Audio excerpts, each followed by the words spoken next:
In the shadow of the serene mountains nestled a quaint village where Aran lived. A diligent young man, his kind-hearted nature was revered by all. Yet a pervasive sadness clung to him, shadowing his every step.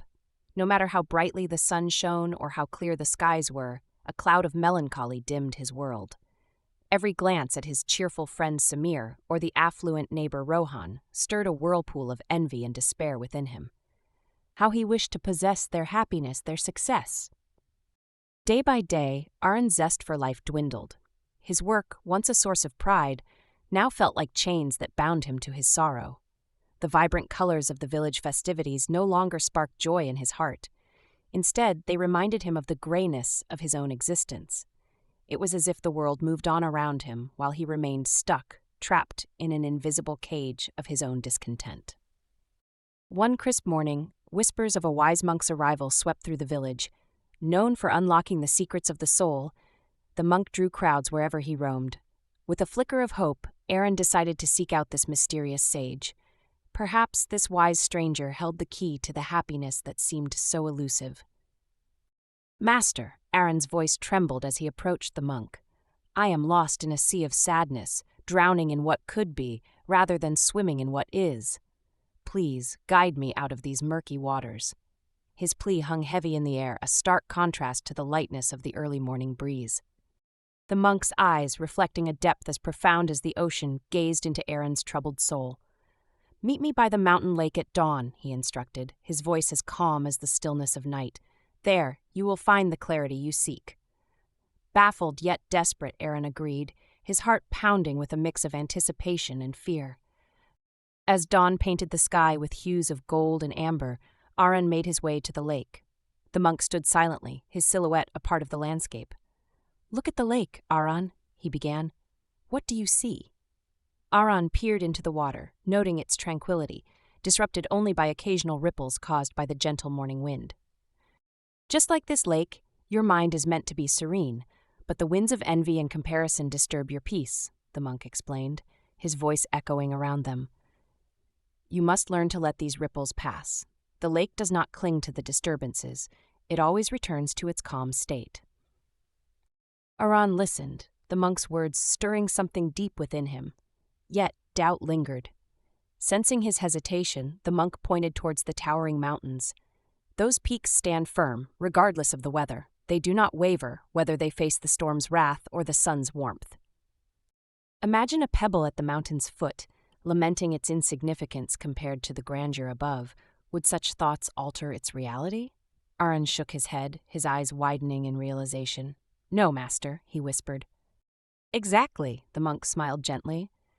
"Every element of this landscape, from the smallest pebble to the loftiest peak, plays its role perfectly without yearning to be something else. Embrace your path as they do." In that moment, something profound shifted within Aran. The realization dawned upon him that his sorrow stemmed from his relentless comparisons to others, overshadowing the unique beauty of his own journey.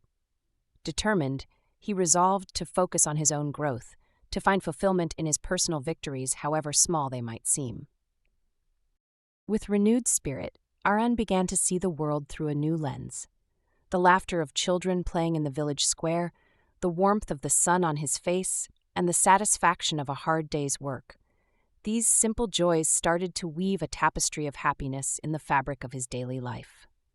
He found himself smiling more, not because his circumstances had dramatically changed, but because his perspective had transformed. As months turned into years, Aran became a beacon of light in his community. His journey from despair to contentment was an open book that inspired many. "Do not let your happiness be dependent on others," he would often say. "A mountain needs not be a river, nor a lake a tree. True peace comes when you accept yourself and carve your own path forward." Aran's newfound understanding rippled through his life, reaching into the deepest recesses of his heart where darkness had once prevailed. The villagers noticed the change in him, observing how his eyes no longer reflected a soul in turmoil, but one at peace with his existence. "How did you find happiness?" they would ask, intrigued by the transformation that seemed as profound as the seasons' shift. Aran would simply smile, a soft, knowing grin that hinted at inner secrets discovered and embraced. It's about letting go, he'd reply, of the weights we place on ourselves by comparing our lives to others. As time passed, Aran's story became a legend within the village, a narrative of overcoming the shadows of envy and discontent. Parents told their children of the young man who learned to find joy in his own life's simplicity, hoping to instill a sense of contentment and strength. This tale was no mere story. It was a lifeline to those adrift in their own seas of dissatisfaction. Aran's journey taught them that true happiness doesn't come from possessing what others have, but from cherishing what lies within oneself. One evening, as the sun dipped below the horizon, painting the sky with streaks of orange and pink, Aran walked along the edge of the village.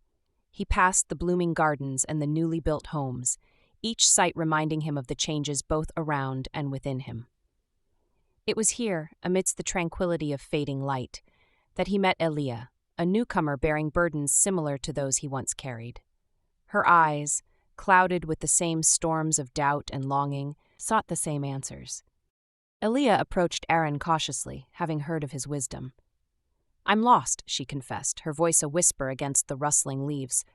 "I see happiness all around me, yet it eludes me." Aran listened, his expression one of empathy and understanding.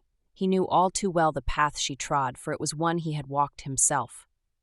"Come, walk with me," he suggested, gesturing towards the path that led around the village, a path that had seen his darkest days and his brightest moments.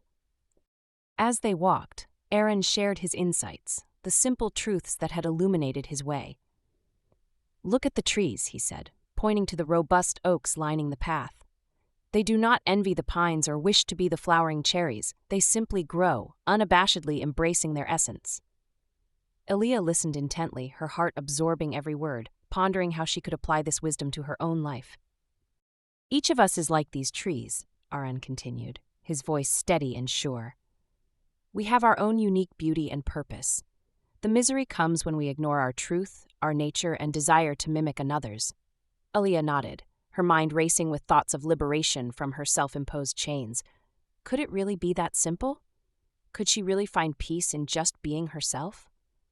They stopped by the lake, the surface shimmering under the moon's gentle glow.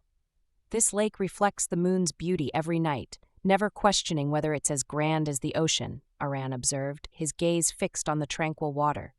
"Yet, in its calm, it holds a depth that many never see. Like the lake, you must embrace your reflection, your true self, not as a comparison to others, but as your own unique expression." Elia felt a shift within her as Aran's words sank deeper. She realized that her journey was not about becoming someone else, but uncovering who she already was. It wasn't about acquiring what others had, but appreciating what she had. Inspired by Aran's transformation and his peaceful demeanor, she began to see a future where she could be content, joyful, and fulfilled by simply being true to herself. Aran watched as Elia's demeanor changed, her shoulders relaxing and her eyes slowly regaining the sparkle they had lost. He knew she was beginning her own journey, one that would lead her back to herself, to her own inner peace. As they parted ways that night, Aran felt a profound sense of fulfillment, knowing he had helped another soul find the path to genuine happiness. Years later, the village of Serenity stood as a beacon of hope and peace, largely due to the lessons Aran had shared. His life, once a tale of sorrow, had transformed into a story of triumph over the internal storms that many face. His legacy was not in the happiness he acquired, but in the peace he spread, a reminder to all that the richest life is often one lived true to oneself, without the shadows of envy or desire clouding the journey.